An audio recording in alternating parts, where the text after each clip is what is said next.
안녕하십니까. 이번 시간에는 전번 시간에 이어서 전산 빌딩에 대한 두 번째 강의가 되겠습니다. 전번 시간에 이어서 이번째 시간을 이제 이어서 강의를 하겠는데, 전번 시간은 전산 빌딩이 일반 빌딩과 다른 부분에 대한 부분을 상당히 제가 많이 설명을 해야 되고, 거기에 대한 그 구성도 이런 것들을 여러분한테 보여드리면서 개념을 바꾸기 위해서 제가 설명이 조금 길었어요. 그렇죠. 그래서 이번 시간에는 시간 속도 굉장히 빠르게 아마 자료를 가지고 넘어갈 겁니다. 그러니까 여러분들이 그거를 감안하셔가지고 강의를 들으시고요. 이 강의는 항상 제가 말씀드린 대로 일반 비디오 테이프 영화를 보듯이 편안하게 보기보다는 항상 교재를 같이 보면서 저하고 화면을 같이 넘겨가면서 기록을 하면서 보셔야 됩니다. 이 강의는 영화 감상이 아니고 여러분들이 공부하는 강의이기 때문에 소파에서 뭐 턱 누워서 보실 수 있는데, 그렇게 보시는 것보다는 딱 정자를 하고 교재를 가지고 이렇게 이 비디오 테이프를 들어주시기 바랍니다. 왜냐하면 들어주시는 자세가 흐트러지면 이 강의가 좀 여러분들이 힘들죠. 그래서 이 강의는 공부 강의이기 때문에 그런 부분들을 감안해가지고, 이번서부터는 강의가 조금 진도가 빠르니까 그런 것들을 감안해가지고, 전번 시간에 제가 왜 그런 부분들을 조금 여러분들한테 많이 말씀을 드렸냐면, 전산 빌딩 자체를 일단 돼 있지 않는 분들한테 돼 있는 부분들을 설명을 하기 위해서 상당히 제가 어떻게 보면 그렇게 힘이 든 겁니다. 그래서 이번 시간에는 1차 시간이 끝났고 두 번째 시간이기 때문에 조금 템포를 빠르게 제가 설명을 하도록 하겠습니다. 지금 우선 그 교재를 보시게 되면, 이제 수요 전력에 의해서 수전 결합이 결정이 되죠. 우리나라 같은 경우는 대개 10MVA까지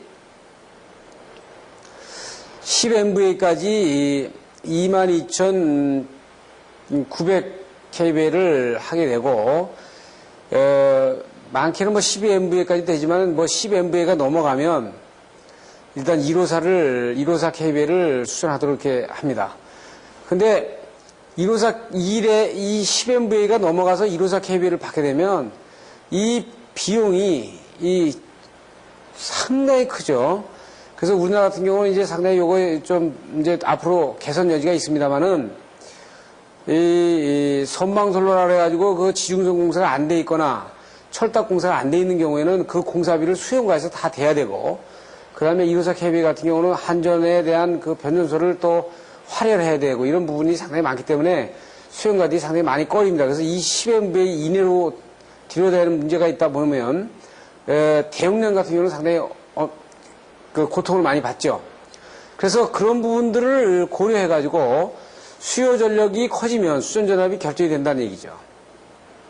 그래서 전력회사와 이 부분을 사전에 충분히 협의를 해야 되고, 그래서 수전 방식과 이 경로, 그래서 다른 빌딩과의 영향이 적어야 되는 문제, 뭐 이런 문제하고, 그 다음에 이 경로가 변전소로부터 상당히 쉽게 들어올 수 있어야 된다 이거죠. 여기 이 66kV는 일본 책이기 때문에 지금 66kV는 나와 있지만, 우리 같은 경우는 지금 이것이 22,900kV로 우리가 보시면 되겠습니다. 자, 우리가 특고 수전 방식은 이 부분에 대해서 스포트 네트워크 시스템에서 별도로 제가 하겠습니다만은 크게 한 4가지, 5가지 정도로 볼 수 있어요. 그래서 여기에서는 5가지로 표현하고 있습니다. 1회선 수전에 하나의 모선, 2회선 수전인데 상용 예비를 넣는 거, 평행 2회선 하는 부분, 그 다음에 루프 수전이 있고요. 루프 수전이 있고, 그 다음에 스포트 네트워크 시스템이 수전하는 방식이 있어요. 그러니까 1회선 수전은 아주 약소한 것들은 이렇게 가죠, 우리가. 이게 조금 더 증가가 되면 이렇게 MOF를 하나 나눠놓고 두 라인에서 들어오고 변압기를 2개로 나누고, 요거를 약간 개선시킨 과정이 되겠죠. 그리고 이중 모선에다가 중간에 그 2개의 MOF를 넣고 중간에 타이 브레이크를 놓는 겁니다. 이렇게. 그런데 우리나라에서는 지금 현재 MOF를 2개를 인정을 안 하죠. 2개를 인정을 안 해요. MOF 무조건 하나만 놔라. 그게 도저히 안 된다고요. 그래서 이제 이렇게 된 경우는 MOF를 2개 놓고 모선을 이 2개로다가 가져가는 방법이 있어요. 이렇게. 그 다음에 이제 스포트 네트워크 시스템은 3개의 구자 이상, 3개 라인 이상 한전으로부터 스포트 네트워크 수준을 하는데 우리나라에서는 완벽한 스포트 네트워크는 없습니다.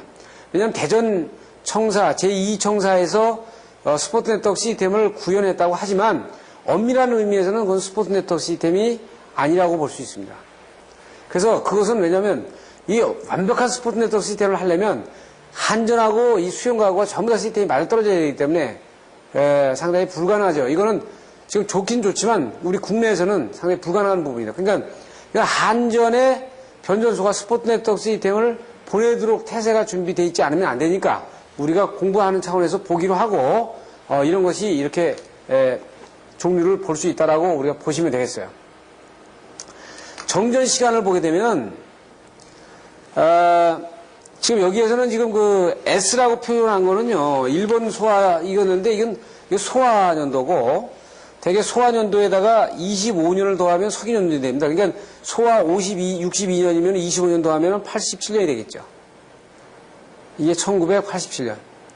이건 햇세이 말하는 거니까 햇세이 4년이면은 이게 92년이 되는 겁니다, 이게. 1992년. 그러면 지금 보시면 자연재해가 그 자연재해에 의한 정전도 상당히 비례적으로 내려가고요. 기기고장은 소화 56년 이때는 있었는데 거의 87년서부터 거의 없다고 지금 자기들이 표시하고 있죠. 그리고 자연재해에 의한 것도 상당히 격감적으로 이렇게 막고 있고 어쩌면 92년 이후에는 거의 정전 자연재해나 기기의 고장으로 인한 고장 발생을 거의 자기들이 안 가지고 있다 이렇게 발표하고 있습니다. 그래서 수변전 설비의 요건과 구성에서는 증설 확장이 쉬워야 되죠.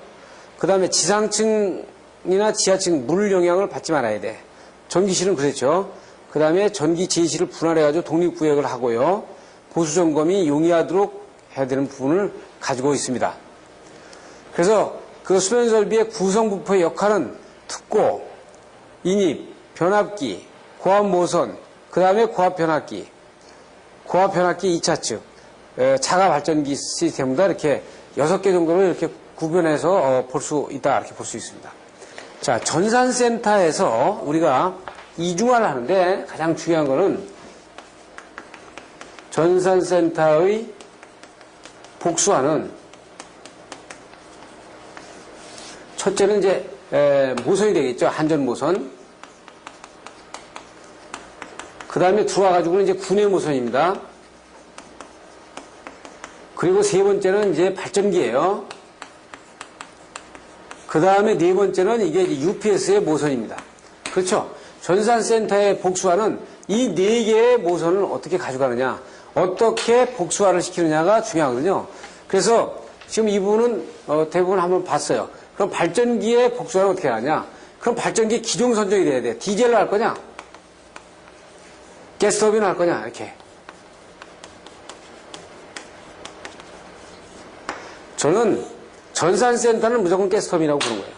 왜냐면 이제 뒤에 나오겠습니다만 전기 안정도라든지 그 다음에 컴팩트한 거, 그 다음에 전원에 대한 그 백업 신뢰성 이런 것이 경제적으로 돈이 비싸다 안 비싸다 이거는 따질 여지가 안 되는 거죠. 그리고 이제 국내에서는 이제 삼성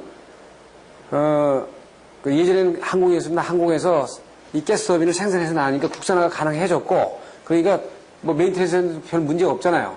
그래서 이 가스터빈 여기 일본 자료도 보면 가스터빈으로다가 가고 있어요. 그 부분을 이제 우리가 들여다보는 겁니다. 자, 우선 자가발전 설비의 위치 설정은 정전 시에 예전과 똑같은 비중을 다 갖게 해야 할 것. 이게 똑같은 비중과 갖게 한다는 얘기는 전부하를 커버하라는 얘기입니다. 전부하. 전산센터는요, 정전이 되면 발전기가 뭐 50% 부하가 아니라 거의 100% 부하를 그대로 커버를 하라는 얘기예요. 그러니까 만약에 인입에서 만약에 7000kVA를 받으면 7000kVA를 받으면 발전기도 7000kVA 용량을 가지라는 거지. 그래도 발전기이기 때문에 이거 100% 다 못 걸거든요. 또 비상용 예비 발전 정지 가지고 있어야 되죠. 용량 밀도가 전산센터는 이게 200, 300VA로 넘어가잖아요. 그러니까 상당히 커지고 전력 수요에 대한 디맨드 팩터를 100% 정도 줘야 된다 이거죠. 우리가 보통 디맨드 팩터 뭐 80%, 60% 이렇게 주는데 연차 계획에 따른 부분이 들어가야 되고 중요 부하와 비중요 부하를 나눠서 시스템을 나눠주는 것이 좋겠다. 그래서 지금 그 구분 계통은 우리가 보통 일반 책에서 보지만 이런 식으로 합니다. 그래서 지금 자가용 발전 설비를 한 대 놓는 방법이 있고요. 두 대를 복로를 놓는 방법이 있고 아까 본 대로 세 대를 놔가지고 이거를 두 개의 모선에 이렇게 병렬로 연결시키는 방안이 하나 있다. 이렇게 볼 수 있어요. 그러면 자가 발전 설비는 우리가 이렇게 볼 수 있다 이거죠. 그래서 지금 우리나라에서는 이렇게 세 개를 놔가지고 병렬로 이렇게 해놓은 시스템이 거의 없어요. 지금 우리가 시도하는 건 대개 이 부분이 이렇게 시도하면 대부분 많이 하는 시스템이죠. 그래서 이렇게 하는 부분들은 저압 설비는 이렇게 하고 고압 설비는 이렇게 보강을 시키도록 하는 시스템이다는 얘기입니다. 지금 여기 보시면은 빌딩의 전력의 이제 디맨드를 보게 되면은 디맨드의 전력이 만약에 2,800이다. 그러면은 스탠바이를 딱 더블로 봐가지고 3,000으로 해가지고 6,000 정도의 발전기 용량을 가속돼야 됐죠. 그래서 발전기 용량 예비기를 지금 여기서는 어떻게 돼 있어요? 2,000kVA 두 대 놓은 거죠. 그러니까 뭐냐면 일반 디맨드가 3,000인데 3,000인데 발전기를 만약에 하는 데를 놓으면 지금 보시면 이 무슨 얘기냐면 여기 3,000kV의 부하가 있습니다. 여기 3,000kVA에 부하가 있다 그러면 여기 한전이 이렇게 해서 이렇게 들어오고요. 그 다음에 제네레이터를 놔가지고 이렇게 스탠바이 하고 있어요. 그럼 한전이 깨지면은 이게 3,000kV가 들어가줘야 되는데 이 3,000kV 만약에 발전기가 동시에 또 이 고장이 나버리면 또 문제가 생기니까 여기에다가 또 발전기를 또 하나 놔가지고 3,000kV를 놔가지고 대비를 또 하라는 거죠. 그러니까 이게 6,000kV가 되는 겁니다. 이렇게. 어? 그러니까 3,000kV 하나 놔도 되는데 이것도 발전기 고장나면 어떻게 할 거냐 이거죠. 여기 고장나고 발전기 동시에 고장나면. 그래서 이거 또 하나를 또 놓는 거예요. 어? 그러니까 얘들은 어떻게 돼 있어요? 4,000kV일 때는 3,000kV 둘 정도. 8,000kV 정도면은 수용 설비가 3,000kV 4대니까 약 1,200kV 정도 놓으면 되겠다. 그러니까 지금 보시면 다시 보면 이 비례가 폭이 좁아지죠 이렇게. 이게 폭 좁아지는 부분을 볼 수 있어요. 그러니까 이제 수용과 설비가 상당히 커지면 발전 용량도 더블이 아니라 조금 커지는 용량이 조금씩 적어져도 되겠다. 그거를 지금 보여주고 있는 겁니다. 그 다음에 발전기를 만약에 8대를 설치한다. 그러면은, 발전기를 8대 설치하면은, 두 개로 다 분할해서, 하나는 하나, 둘, 한 대, 두 대, 세 대, 네 대, 이거를 이 한 섹터에다 놓고, 또 한 그룹은 이쪽 섹터에다 놔서, 설치를 해서 양분하는 게 좋겠다는 얘기를 보여주고 있는 거예요. 발전 계획은 엔진 설비 쪽이냐, 디젤이냐.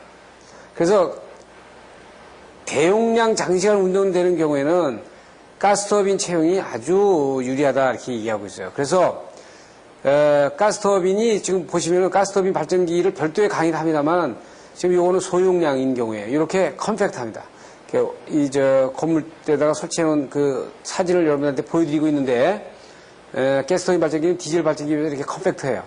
그래서 이것이 특히 전기적인 특성이 아주 우수하기 때문에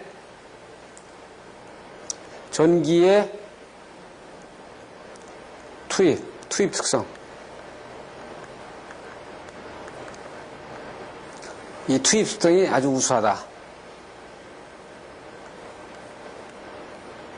그래서, 가스터빈을 지금 여기서 그 일본 자료에서도 추천하고 있는 겁니다. 그래서 가스터빈을 설치 단면을 옆에서 보면 이런 식으로 되어 있어요. 가스터빈 발전정지 3,000kV짜리인데, 이게 어떻게 되냐면 여기에서 이렇게 급기가 이렇게 됩니다. 급기가 이렇게 되고 여기에 발전기가 이 안에 보면 발전기가 여기 이렇게 있어요. 발전기가 여기에 이렇게 포지션이 이렇게 되고 발전기가 여기 있고 이 샤프트가 연결이 돼가지고 가스터빈의 엔진이 여기 이렇게 돼 있습니다. 엔진이. 그래서 엔진을 연소시킨 아주 고온 다열의 열이, 폐기열이 이쪽으로 나가가지고 여기는 이제 소음기를 거쳐서 이 닥트로 빠져나가게 돼 있죠. 이게 상당히 아주 많이 이 양이 들어갑니다. 그러면 환기를, 이 극기를, 여기는 지금 극기 닥트를 이쪽에 해놨는데, 급기가 일로 들어올 수도 있고요. 이렇게 오면 이렇게 돌아서 들어가야 되고, 이쪽에다 놔가지고, 여기를 뚫어서, 여기서부터 여기를 오픈을 시켜가지고, 급기 닥트가 이렇게 들어오는 것이 정리입니다. 이렇게. 자, 보세요. 제가 말씀드린 것처럼, 실무는 이론하고는 이론에서 벽에서는 넘을 수 없다. 가스터빈 한 번도 보지 못한 사람이 뭐, 가스터빈 이 책 가지고 공부해가지고, 얼마나 많이 알겠어요? 이거 분명히 이거는 한계가 있기 때문에 여러분들이 반드시 가스터빈에 대한 부분들을 볼 때는 여기에 대한 기획 설계, 이게 설계 사무실에서는 이런 설계하고 가서 감리하고 이거 많이 한단 말입니다. 그러니까 거기 과정에서 알 수 있는 거예요. 그러니까 가스터빈에 대한 부분에 대한 저기는 이제 구체적으로 가스터빈 항목에 대한 강의가 있기 때문에 그때 이걸 가지고 제가 전기적인 특성이라든지 이런 부분들을 다 설명을 할 겁니다. 자, 4대가 설치됐을 때 1호기와 2호기, 그 다음에 3호기, 4호기 이렇게 돼 있으면 그 연소하고 나가는 고온 고열의 에어는 배기닥트를 통해서 이렇게 나가는 겁니다. 이렇게 나가고 인테이크 에어는 이쪽 편에서 이렇게 들어오겠죠. 이렇게 들어올 겁니다.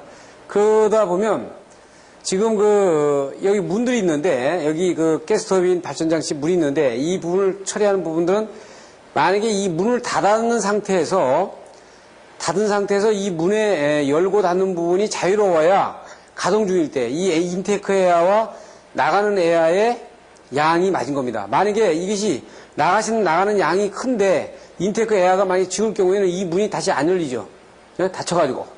그렇지 않으면 이렇게 안 닫힌다든지, 이렇게 안쪽으로 열 경우는 안 닫히고, 지금 이런 경우에는 안 열리고, 이렇게 되는 겁니다. 그래서, 그것도 나중에 이제 또 설계할 때 또 보아죠. 그래서 급전계통의 이제 전환부하에 보면, 전산실의 부하 밀도가, 이게 발생 열량이, 부하 밀도는 이렇고요. 열량이 해배당, 이건 자승입니다만 해배당 500에서 600kcal가 되는 거예요. 그러니까 여기에 대한 공조부하가 엄청나게 큰 거죠. 이 공조부하가. 그래서 이 공조부하를 빈충렬이 아닌 터보 냉동기가 출라가 막 들어갔다 나왔다 하려면 가스터빈 발전기가 아니면 안 되거든요. 디젤 가지고는 터보 출라가 들어갔다 나왔다 하는 순시부하 투입 능력이 상당히 떨어지기 때문에 전산센터에서는 바람직하지 않다. 그래서 이 가스터빈을 일본 측에서는 전산센터에서는 거의 추천하는 이유가 그렇습니다. 동기발전도 어떻게 돼요? 지금 아까 본 것처럼 4대가 막 동시에 운전을 해야 되니까 그러면 싱크로나이징을 시켜가지고 동시에 투입하거나 그렇지 않으면 한전하고 동시 투입할 수도 있지만 대개 전산센터에 발전기 돌아가는 것은 한전하고 동시에 코제네이션 하는 것보다는 비상부하 때 들어가는 것을 많이 하기 때문에 일단 비상부하인데 발전기가 4대면 4대 3대면 3대가 동시에 돌아가니까 이 병렬 운전을 해야 될 필요가 있을 때 타임시트를 뒤에도 보도록 하겠습니다. 지금 여기 타임시트에 보시면은 발전기 한 대가 전압을 확립하는데 약 38초 걸렸죠. 이거는 이제 디젤 발전기 같은 경우는 7초, 10초에 걸리지만 가스터빈을 기준했을 때 그럼 이론을 투입을 시키는 거는 약 41초에 투입을 시켰고 발전기 2대 병렬 운전을 44초에 병렬 운전을 했어요. 그러면 여기 발전기 3대 쪽의 병렬 운전은 약 55초에 병렬 운전을 시키네요. 그러니까 1호기 들어갔고 2호기 들어가고 3호기 들어가고 그래서 2호기까지 먼저 들어가서 2호기가 감당하는 공조기까지 다 집어넣고 그 다음에 3호기 집어넣고 3호기가 또 담당하는 공조기 또 다시 추가로 집어넣고 이렇게 타임시트가 되는 겁니다. 그 뒤에 보시면은 정전이 발생이 되면 부하가 만약에 500VA 해배당 쓰는 공조부하를 쓰는 전산부하를 쓰는 데 같으면은 약 한 칸이 60초니까 2분 후에 실내 온도가 3도까지 막 올라가는 거죠. 400VA 쓰는 경우에는 20 몇 도까지 이렇게 쭉 올라가는 겁니다. 그러니까 공조기에 전 있는 부하가 전부 다 오퍼레이션 돼야 되는 건 2분 정도에는 반드시 다 들어가야 된다. 그러니까 뭐예요? 2분 전에는 발전기가 전부 다 풀 가동을 해가지고 공조 운전을 해서 그 공조기를 전부 다 커버할 수 있게 터보 냉동기면 터보 냉동기에 전 풀부하가 다 걸릴 수 있도록 돼야 된다는 거죠. 그 이후가 되면 온도가 갑자기 굉장히 상승하니까 컴퓨터를 다운을 시켜야 되는 그런 상황까지 초래하게 되는 겁니다. 그 다음으로는 이제 보면은 연료 비축 문제가 나옵니다. 여기 보시면은 정전 보증 시간에 자가발전 운전 지속 시간을 2일에서 3일 정도로 보거든요. 2일에서 3일. 디젤 같은 경우에 대표적으로 상위적으로 이제 좀 용량마다 다르지만 뭐 180리터를 1시간당 뭐 소비한다. 그러면 가스터빈은 360리터를 1시간당 소비하는 거거든요. 거의 가스터빈은 2배의 연료를 소비하거든요. 그러면 비축조가 디젤보다는 2배 커야 되는데 대개 이제 이거 가스터빈은 연료 소모가 많기 때문에 되게 어떻게 하냐면은 지하실에다가 발전기용 비축조가 있고 그 다음에 그 어느 건물이나 이제 그 보일러용 겨울 보일러용 경유 탱커 있지 않습니까? 그러면 여기다가 파이프를 연결시켜 가지고 연결시켜서 바이패스 라인을 여기다 나누는 겁니다. 여기 이제 계량기를 설치하고 그럼 평상시엔 잠궈놔요. 그래가지고 비상부하 때는 이 발전기용 그 경유 탱크에서 공급을 해가지고 일단 그 발전기를 돌리고 발전기를 가동하고 만약에 이 발전기가 장기간 돌아가야 될 때는 연료가 만약에 이쪽에 비축이 안 돼 있는 경우에 이쪽에 연료를 바이패스에서 이쪽에서 쓰고 우선 그럴 때 이제 채워주면 되고요. 그래 나중에 이 부분을 이 계량기를 통해 가지고 다시 나눠주면 되기 때문에 그런 방식으로 쓰는 것이 상당히 좋겠다. 여기서는 지금 보면 2일에서 3일 동안에 연료를 좀 비축하는 것을 보여주고 있는 겁니다. 그리고 이제 이거는 지진 시의 정전 회복 상황을 보여주는데 보통 일본 같은 경우에 잘 보인다면 일본은 지진 후에 일수니까 거의 때에 따라서는 좀 다르겠지만 거의 10일 정도면은 다 회복이 웬만큼 다 되고요. 정전에 대한 회복이 되고 지금 2, 3일만 돼도 지금 이틀, 3일 정도만 돼도 굉장히 빠르게 된 결과의 데이터를 지금 보여주고 있는 겁니다. 지금 이것은 만약에 발전기가 자가용 발전기가 없는 경우에 발전 장치를 정전이 발생될 확률은 그때 확률을 100%라고 보면 그러니까 만약에 발전 장치가 없을 때 정전될 수 있는 확률을 100%로 나누면 발전 장치가 있는 경우에 정전될 수 있는 확률은 80%로 떨어진다. 만약에 발전 장치가 100%의 공급을 할 수 있다라고 보면 정전의 확률은 40%로 떨어진다. 이 얘기입니다. 만약에 50%의 공급할 수 있으면은 지금 보시면 이 50% 공급과 100% 공급을 이렇게 이제 비교해서 이렇게 나눴는데 이것은 그 폭에 대한 부분을 보여주고 있는 거기 때문에 왜냐하면 이 그래프 하나가 딱 고정이 되어 있지 않으니까요. 요 그래프 요 그대로 간다 이렇게 할 수 없으니까 이 폭을 낮춘 겁니다. 그런데 여기서 보여주는 건 뭐냐?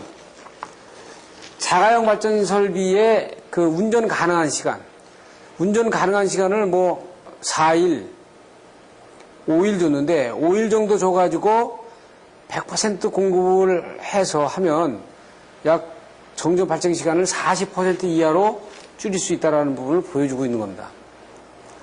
그리고 이것은 저유조 탱크를 설치하는 방식을 보여주고 있고요. 그 다음에 이제 이렇게 되면 이게 이제 비상발전기에 뭐가 되는 겁니다. 발전기에 이것까지 된 거예요. 지금 우리가 이제 한전 모선 받고 분해 모선 받고 그렇죠? 보고 봤어요. 그래서 이 UPS를 한번 보는 겁니다. 그렇게 되면 전자세대 복수화를 다 보는 거기 때문에 그리고 이것은 저유조 탱크를 설치하는 방식을 보여주고 있고요. 그 다음에 이제 이렇게 되면 이게 이제 비상발전기에 뭐가 되는 겁니다. 발전기에 이것까지 된 거예요. 지금 우리가 이제 한전 모선 받고 분해 모선 받고 그렇죠? 보고 봤어요. 그래서 이 UPS를 한번 보는 겁니다. 그렇게 되면 전자세대 복수화를 다 보는 거기 때문에 UPS도 UPS에 별도 여러분들한테 강의가 된다고요. 강의가 되는데 우선 제가 앞에서 모두에서 말씀드린 것처럼 전산센터를 통해서 전부 다 보자 한번. 전원계통이 어떻고 비상부하가 어떻고 거기에 이중모선은 어떻게 깔리고 그 다음에 UPS가 어떻고 그렇게 다 한번 봐놓고 거기에 방송장치는 어떻고 안전장치가 어떻고 그걸 통해서 우리 전산센터를 전 건축물에 대한 특징을 한번 봐주고 거기에서 우리가 공부해야 될 부분을 부분 우리가 들어가서 보도록 하는 겁니다.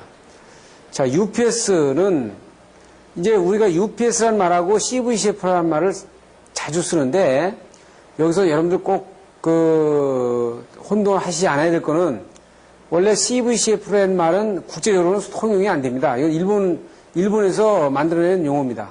컨스탄트 볼테이지, 컨스탄트 프레퀀시라는 말은 글자 그대로 전압과 주파수를 그대로 보낸다는 거거든요. 전압과 주파수를 그대로 보낸다는 거예요. 그러니까 이건 배터리가 들어가 있지 않는 상태에서 UPS는 CVCF하고 배터리를 합쳤을 때 이걸 UPS라고 합니다. 그래서 미국이나 유럽에서는 UPS라고 합니다. 그래서 Uninterruptible Power Supply System 이렇게 하죠. 그래서 전산 빌딩의 UPS 용량은 어떤 부분보다 어떻게 가져갈 거냐 하는 얘기를 이제 뒤에서 하고 있죠. 자, 보시면 수용가의 전산센터에 만약에 CCTV 용량이 2200kb짜리면 이건 500kb짜리 7대 놨잖아요. 7대면 얼마입니까? 35, 3500이에요. 이게 지금 CCTV 용량보다 크잖아요. 이것은 스탠바이까지를 다룬 겁니다. 그러니까. 3600 같은 경우는 5000kb짜리 10대. 그러니까 UPS로 5000kb 놓은 거죠. 이런 경우가 왜 이렇게 나오냐면은 이게 부하가 있으면은요. 여기 UPS가 있어요. 부하가 200kb짜리. 그러면 200kb의 UPS를 놔가지고 이렇게 들어간다 그러면 이 UPS 200kb면 UPS를 1.5배 해가지고 300kb를 놔야 되거든요. 그런데 300kb 놓는데 UPS가 고장나면 안 되잖아요. 또 그러니까 여기다가 UPS를 하나 더 놔요. UPS 300kb를. 그래가지고 이렇게 놓는다고 이렇게. 두 대를 150kb씩 나눠가지고 이렇게 스탠바이. 그럼 한 대 수리하면 어떻게 돼? 수리하면 이거 똑같은 경우잖아요. 그러니까 여기다 또 하나 놔. 또 하나를 놓으니까 이거는 하나 스탠바이에서 쉬어놔야 돼. 하나 고장나면 들어가야 되니까. 그러면 이게 900kb가 되잖아요. 그래서 이 UPS의 용량은 이 부하하고 이 비례적으로 놓는 부분을 여러분이 딱 구분해서 봐야 돼. 그런 측면에서 여기서 어떻게 있어요? 3600kb인데 5000kb. 여기 5650kb의 수전 용량이면은 500kb 15대, 7500kb의 UPS를 놓도록 하는 것이 좋겠다. 지금 한돈 연차 계획을 보여주고 있습니다. 그래서 신뢰성은 UPS도 하나만 나가지고 안 되거든요. 병렬로 놓고 그 다음에 상용 바이패스와 조합을 해가지고 어떤 상황에서든지 바이패스가 되도록 만들어주는 것이 굉장히 중요하다. 그 다음에 UPS 용량과 구성에서는요, 이제 대개 UPS는 500kb 이상은 무리라고 보는 겁니다. 이건 왜 그러냐면은 500kb 이상에서는 상당히 무리다. 대개 208에 120을 많이 쓰거든요. 컴퓨터에. 그럼 208에 120이 들어왔는데 UPS예요. 그래가지고 여기에 AC를 DC로 바꿔주고 안에 필터도 있고 DC를 다시 AC로 바꾸고 나가고 여기에 배터리를 카바링을 하고 208에 120을 만약에 나갔다. 그러면 500kb 이상 되면은 전압은 낮지만 전류가 굉장히 커가지고 이 소자를 선택을 하는데 제한이 있어요. 요새 IGBT 같은 경우는 상당히 좋죠. 적응속도. 그러니까 이 턴온, 턴오프 시간이 엄청나게 빠르기 때문에 고전파를 상당히 많이 줄일 수 있는데 반면에 대전류를 보내는 데는 상당히 문제가 있다. 그러니까 어떻게 돼 있어요? 이거를 안에서 전압을 올린다고 이걸. 440에 뭐 220 이런 식으로 많이 올렸다 그래요. 그럼 소자의 전류를 줄일 수 있으니까 소자 선택 폭은 좋은데 부하가 208에 120이면 또 뒤에다가 변압기를 또 강압 변압기를 또 써야 되는 문제가 나오잖아요. 그래서 이 변압기를 안에 내장 경우다 쓰게 되면 거기 손실 생기죠. 예? 고주파 문제, 그 다음에 발열 문제, 여러 가지 문제가 나오니까 UPS는 500kVA 이상 단일 용량으로다가 해가지고 하는 거는 바람직하지 않다. 그래서 500kVA까지 가도록 하면 보통 어떻게 돼요? 지금 여기 보시면 200V급의 사이렌스타 용량은 전격이 한 2000A 정도 되니까 이게 550kVA 이하로 다 리미테이션 되죠.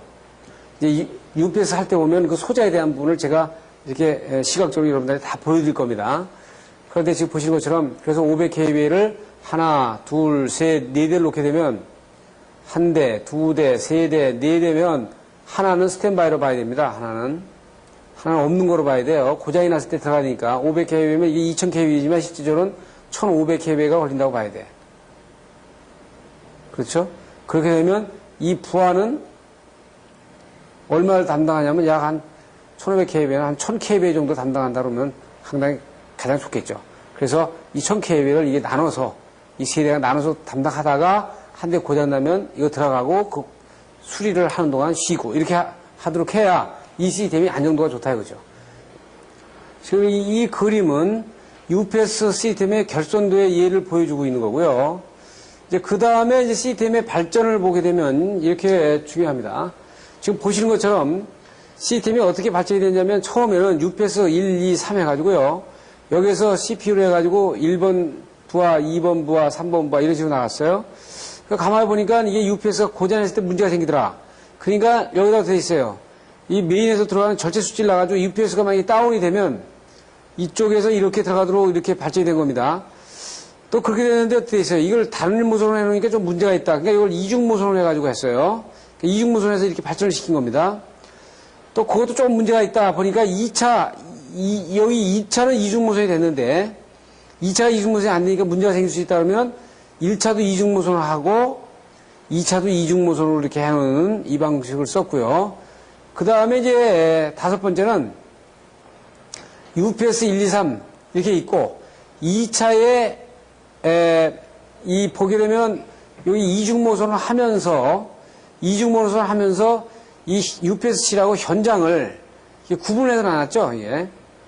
지금 이거는 UPS-C 안에다가 다 하는 겁니다. 이게. 넣어가지고 요것이 CPU로 간 거고 이거는 어떻게 됐어요? 여기까지는 UPS-C이고 이중 절체를 갖다가 현장으로다가 그러니까 전산실이면 전산실로다가 내보낸 거죠. 이렇게. 지금 이 시스템은 분전반에서 설치하는 겁니다. 그 전산실에 분전반에서 설치하는 거고 지금 이 시스템은 UPS실에서 설치하는 거고 전산센터의 전산실에서는 이 절체에 대한 권한이 없죠. UPS까지 내려가야 거기 스위치를 가지고 절체할 수 있는 부분이니까. 그러니까 이것이 거기에 따르면 거기서 즉시 절체할 수 있는 상황을 잃어버릴 수 있기 때문에 이렇게 발전이 됐다 볼 수 있어요. 그 UPS의 이제 고장 개수를 보면 선호 여러 가지 그 기타 이렇게 여러 가지 고장 개수를 다 더하지 않는 단일 개수로는 지금 인버터가 가장 크지 않습니까? 인버터. 그 다음에 이제 출력부의 회로에서 그 다음 두 번째로 가지고 있고 그 다음에 이제 DC 필터, DC 리액터 부분에서 이제 그 고장 개수를 가지고 있어요. 병렬 운전 대수의 고장률은 지금 보시면 그 병렬 시스템을 하면 한 대를 놓게 되면 지금 한 대를 놨을 때 고장 용량을 200% 한 대를 놨을 때 고장률을 이 기준으로 놨다 그러면은 지금 병렬로 놨을 때 지금 UPS를 병렬로 놨을 때 병렬 시스템으로 갔을 때는 고장률이 이렇게 나갈 수 있고 상용 전원과 UPS를 병렬 시스템으로다가 이렇게 묶었을 때는 고장률이 가장 낮게 기록을 한다라는 것을 보여주고 있는 겁니다. 그리고 이제 UPS의 배치와 계획은 UPS는 대개 어디다 놔야 되냐면 전압가가 가장 적어야 되기 때문에 이 전산실하고 너무 떨어지면 문제가 있죠. 그 다음에 정기적인 노이즈 레벨이 낮아야 되고 장내 출력 계통의 증설이 용이해야 되고 이런 부분도 있어요. 그러니까 가장 중요한 거는 전압가가 낮아야 되니까 너무 전산센터하고 멀어 떨어져 있으면 상당히 문제가 있다 이렇게 볼 수 있습니다. 그래서 UPS에 대한 냉각은 이게 보면은 이제 그 UPS가 뭐 500kV짜리 5대가 열반이 되어 있으면 엄청나게 열이 많이 나오거든요. 그래서 이 열이 많이 나오기 때문에 이 공조 시스템을 별도로다가 특별히 가지고 있어야 돼요. 그러니까 UPS실 내부만의 공조 시스템이 공조기가 별도 돌아가가지고 계속 UPS를 냉각을 시켜줘야 그 제 성능을 발휘하는데 문제가 안 생긴다 이거예요. 그래서 이런 부분들에 대한 발열량에 대한 문제, 예? 공조에 대한 문제도 반드시 여러분들이 고려를 해야 되는 문제 중에 하나다 이것이. 그래서 전산센터용 그 변전실은 막 도심에다 두는 게 아니고요. 전산센터의 위치를 대개 그 외곽에다 둡니다. 외곽에다.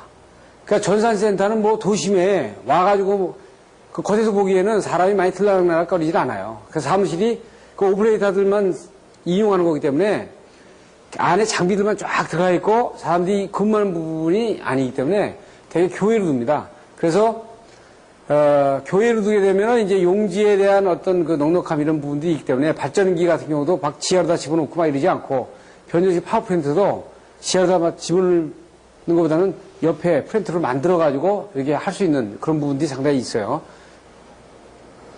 최근에는 이제 기기 축소화를 해가지고 변전실을 상당히 적게 하는, 요새는 뭐 지하에서 하죠, 뭐 전자 배전반 하지 해가지고 상당히 면적이라든지 이 큐비클의 면적, 그 다음에 변전실의 면적들을 많이 줄일 수 있는 부분들을 볼 수 있고, 그렇게 하면서 이중화 해가지고 그 모선이 늘어남에도 불구하고 변전실의 어떤 그 전체 체적은 상당히 줄여나가는 이런 추세에 있습니다.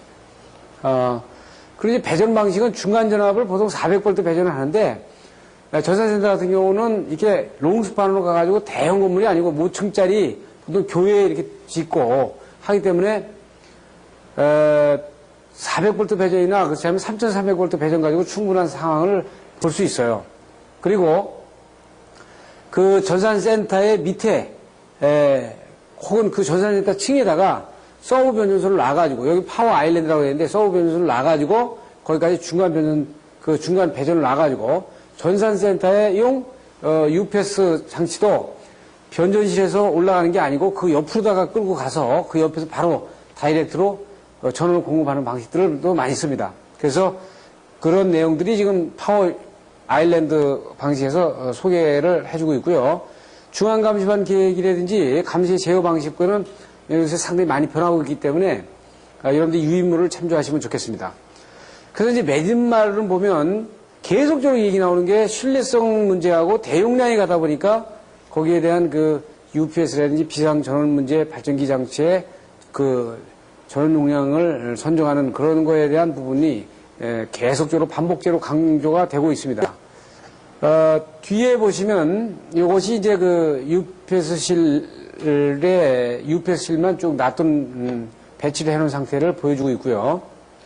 화면을 봐주시면은 전력 이제 그래픽 판넬 보드가 있어요. 그러니까 그 회사의 전력 그래픽 판넬 보드가 여기 다 나타나는 겁니다. 그러면 지금 맨으로다 이 루프로다가 깔아가지고 UPS 설비의 AB계, 그 다음에 발전기, 고압 배전실, 특급 변전실, 여기에 대한 데이터를 여기다 다 집어넣어요. 그렇죠? 지금은 이제 옛날에는 뭐 트랜스듀서를 통하든지 뭐 이렇게 그 다음에 서브 컴퓨터를 통하든지 이렇게 통할 수 있는데, 요새는 이제 이런 그 아날로그를 디지털로 바꾸는 부분이라든지 뭐 이런 부분이 연결되긴 되는데, 지금 여기에서는 광 케이블로 일단 묶어서 데이터가 오는 부분을 다 얘기를 한 겁니다. 그래서 이건 조금 시기가 지난 부분이 있지만, 지금 요거는 뭐예요? 이거 플로피 디스크를 말하는 거죠. 요건 플로피 디스크를 말하는 거고. 그 다음에 요거는, 메시지 프린터, 그 다음에 로깅 프린터, 그 다음에 칼라, 하드, 카피기, 이렇게 될 수 있겠어요.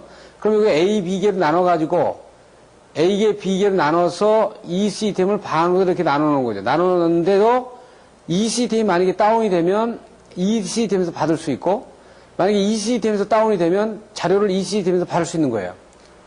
그러면 이렇게 만약에 구성을 하면 이거를 외부로 해가지고 인터넷으로 연결하면 이 부분을 외부에서 원격으로다가 받을 수 있습니다. 원격으로. 그래서 원격으로 받는다는 얘기는 이 자료가 보완이 안 된다는 걸 여러분이 감안하셔야 돼. 그러면 이것도 어떻게 돼요? 컨트롤하면 이 외부에서 이 컨트롤하는 거는 위험성이 나하고 관계하지 않는 상태에서 컨트롤할 수 있다는 부분이기 때문에 컨트롤은 외부로다가 끌고 나가는 건 상당히 바람직하지 않다. 자기가 인터넷으로 만약에 집에서 하겠다. 집에서 근무를 다 하겠다. 되겠죠. 다 되는데 상당히 그것은 다른 사람이 또 침입할 수도 있는 문제가 있기 때문에 상당히 위험스럽다. 그렇기 때문에 웹의 장단점이 뭐예요? 정보가 아주 리얼타임으로 실시간으로다가 조정되는 부분도 있지만 정보의 키핑이 안 되는 부분이 있어요. 그러니까 그런 것들을 이제 감안하셔가지고 여러분들이 구성을 하는 것이 좋겠다. 그 다음에 이어서 이제 전산 빌딩의 예비 전원과 이제 비축조. 그래서 예비 전원에 대한 부분은 이제 앞에서 얘기를 했고요. 그 비축조를 중심으로다가 얘기를 하겠습니다. 그러니까 연료 탱크에 대한 부분. 자, 가스터빈은 이제 가스터빈 가지고 별도로 제가 강의를 하지만 여기에 이제 자료를 먼저 드리면 전산 빌딩에 이제 가스터빈을 채용하는 이유에 대해서 구체적으로 다시 한번 얘기를 하고 있어요. 첫째, 안정 주파수와 큰 순시 내부하 내량, 저진동, 소음 규제, 그 다음에 연료의 선택폭이 크다 이거죠. A등유, 경유, 그 다음에 도시가스까지 다 쓸 수 있어요.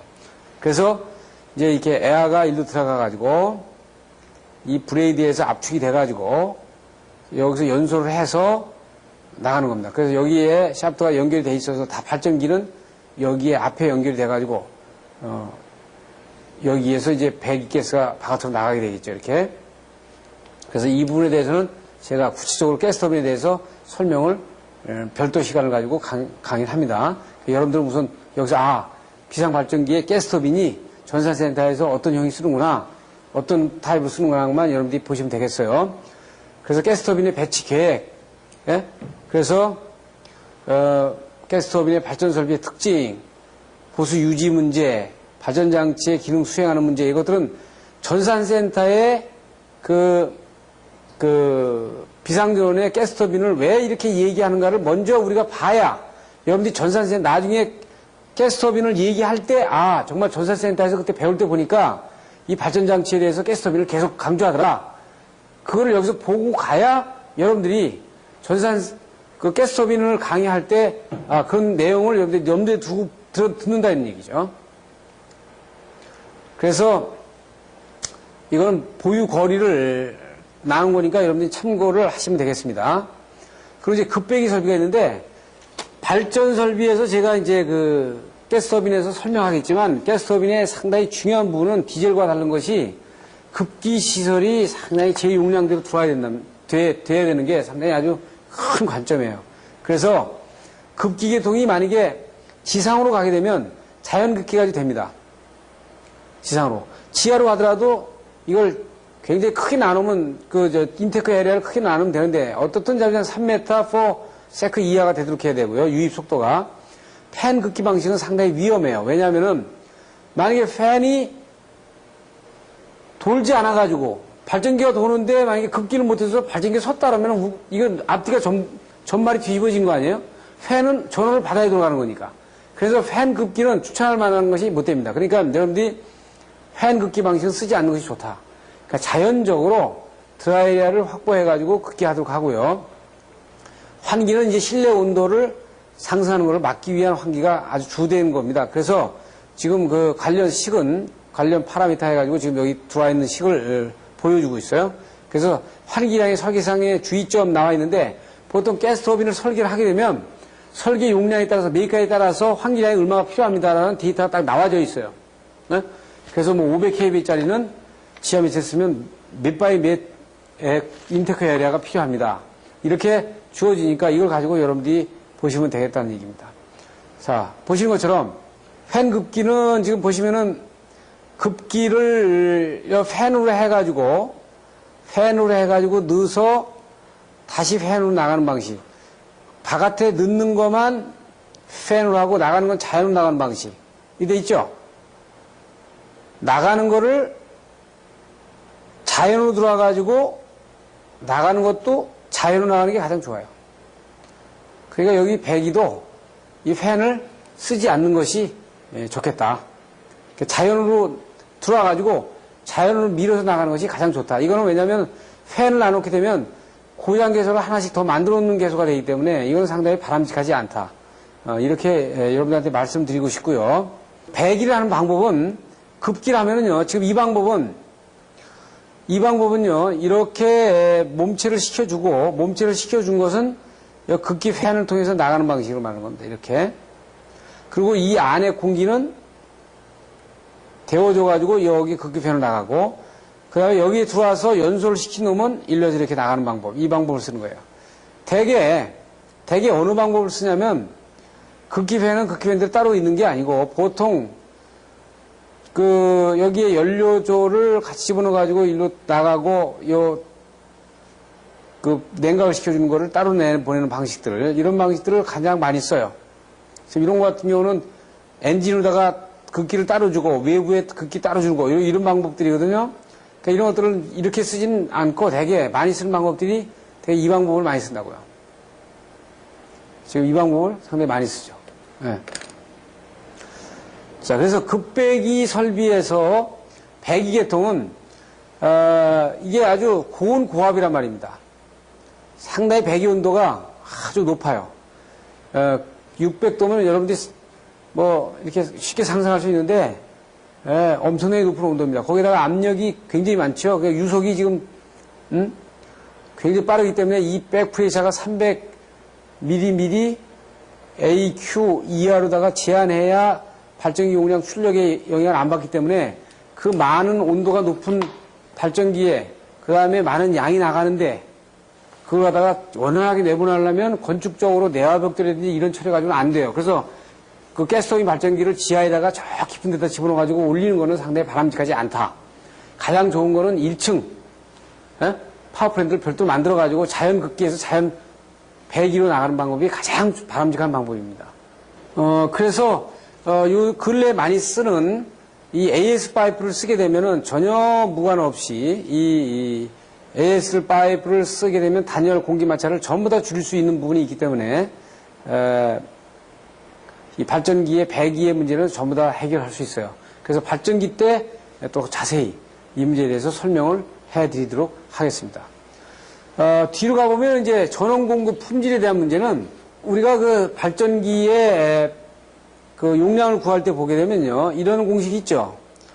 PG2는 PM 베타 C에 XD 1-델타 V 그렇죠? 그러니까 가장 큰 전동기가 돌아갈 때 이때 시동기의 수하고 전동기의 계급 되는 부분에 대한 팩터 넣어주고요. 그 다음에 과도 리액탄스 이게 보통 0.2에서 0.25로 주죠. 그래가지고 어떻게 돼요? 이 전압 강화를 고려한 이 큰 전동기가 가장 큰 전동기가 돌아갈 때 이 전압 강화의 허용 범위 내에서 돌아가는 발전기를 돌릴 수 있는 발전기 용량을 구하는 방식이 PG2가 이렇게 쓴단 말입니다. 그것처럼 지금 여기서 보면 전압 변동의 문제가 있다 이거죠. 그래서 전압 변동은 과도 리액탄스에다가 더하기 발전기의 용량분의 총 용량분의 부하 투입 용량을 더한 과도 리액탄스 분에다 더해서 이 계수로 나눈 부분에 대한 델타 V로 그 여기에 이 내에서 그 순시 전압 강화의 폭이 주어지도록 이렇게 요구하고 있는 겁니다. 보통 10%의 용량을 보시면 돼요. 그래서 이게 가스터빈 발전기 같은 경우는 상당히 이런 부분에 대해서 신경을 별로 안 써도 되는데 이게 이제 그 디젤 같은 경우는 그 전동기가 Y델타 감전압 시도이라든지 그 다음에 그 터보 냉동기가 들어간다든지 여러분들이 발전기가 돌아가고 발전기가 전원을 공급하고 있는데 터보 냉동기가 막 들어갔다 놨다 그러면 불이 껌뻑껌뻑 한단 말이에요. 디젤 발전기 있는 것 같은 경우는.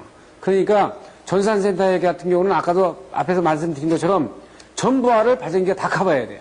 그러니까 수준량 5000kV면 5000kV를 다 발전기가 커버해야 된다고. UPS가 다 커버해야 되고.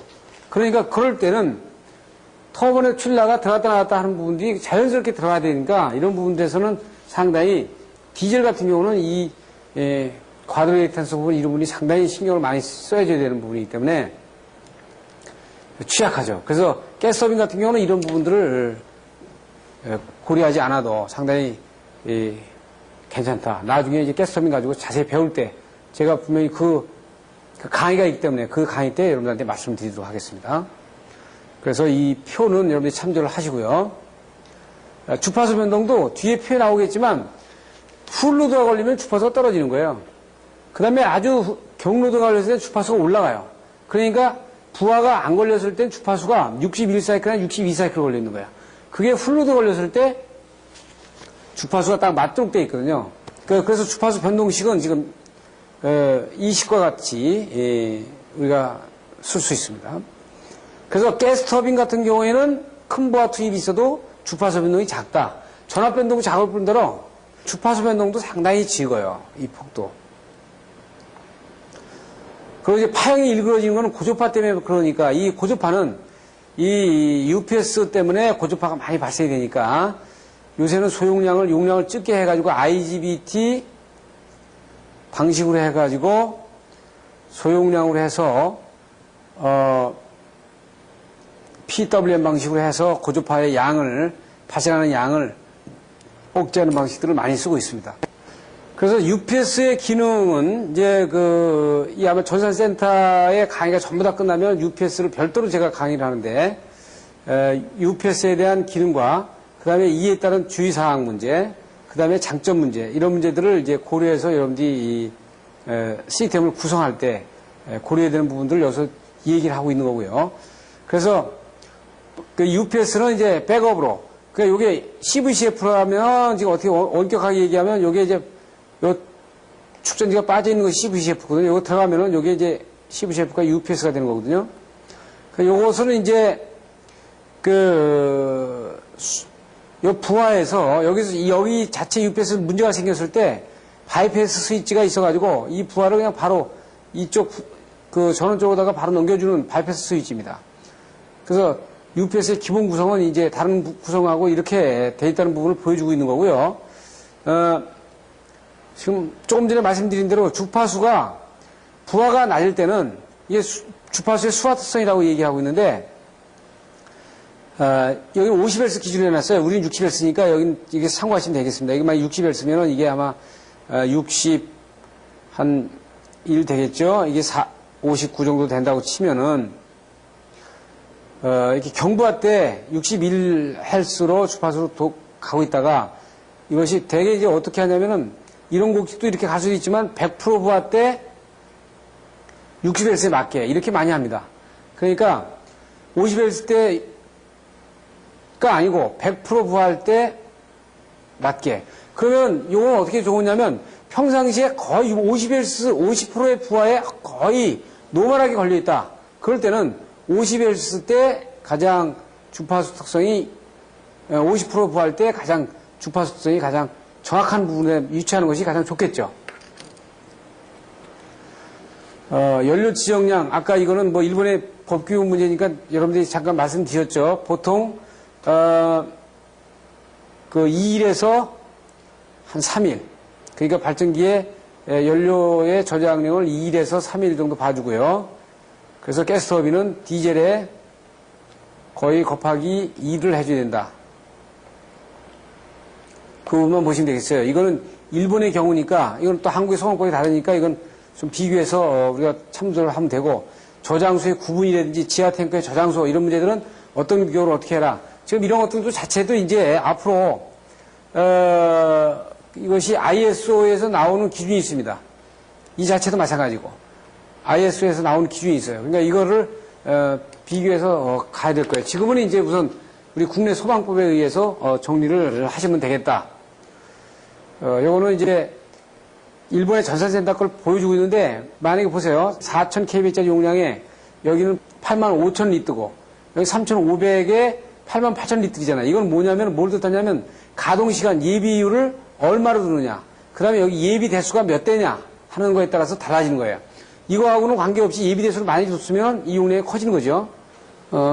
이번에 시간에는 그 설비의 이중화를 위해서 모선과 그 전원 설비를 뺀 나머지 발전기와 UPS의 이중화를 어떻게 하느냐, 거기에 비축전을 어떻게 놓느냐, 거기에 따른 문제점들이 어떤 게 있느냐 하는 것들을 이번 시간에 봤습니다.